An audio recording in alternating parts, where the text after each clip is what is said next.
Esselamu aleyküm ve rahmetullah ve berekatuhu ilerleyenler, hanımlar ve cenaplar. Bugün Medine'de, mescitte Muhammed sallallahu aleyhi ve sellem'in yanına kov dilekler edeceğim.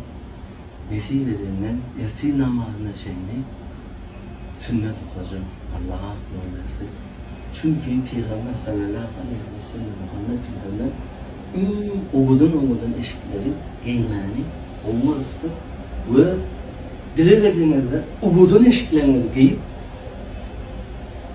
dilek edin, çünkü dileğiniz amala aşar diyen için Esselamu aleyküm ve rahmetullahi ve berekatuhu en güzel dua getirsin. Selamun aleyküm.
Esselamu aleyküm ve rahmetullah ve berekatuhu izadamlar, hanımlar ve cenaplar.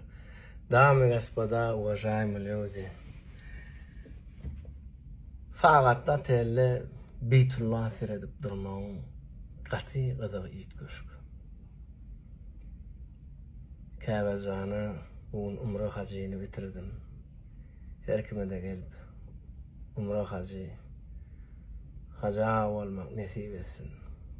Noyabrın birinde de benim umra hacını bitirdim. Elhamdülillah her kime de nasip etsin. Kəbəcanın sağatla telle seyretmen qatıyt köşk. Benim nasip bolsa özcüğüyle ama hemmesine mayılacak siyasada. Umra hacı kendi öyle daylandım. Bunu şu ömür kuruş gidip doğurlay diysem doğrudan aylanıp her yerine her da kuruyan ekenemler. İşken verdi. Hudaya şükür Medine'den Mekke'ye gelibem inşallah umra hacıyla bitirdim. Her kime nasip etsin. Selamun aleyküm. Esselamu aleyküm ve rahmetullahi ve berekatuhu. Medine'deki alantaretim bilen akşam kahvezana geldim. Umre hacıyım bitirdim, Allah azze her kime nasip etsin. Şu dünyada milyar gerek, o dünyada sogak gerek.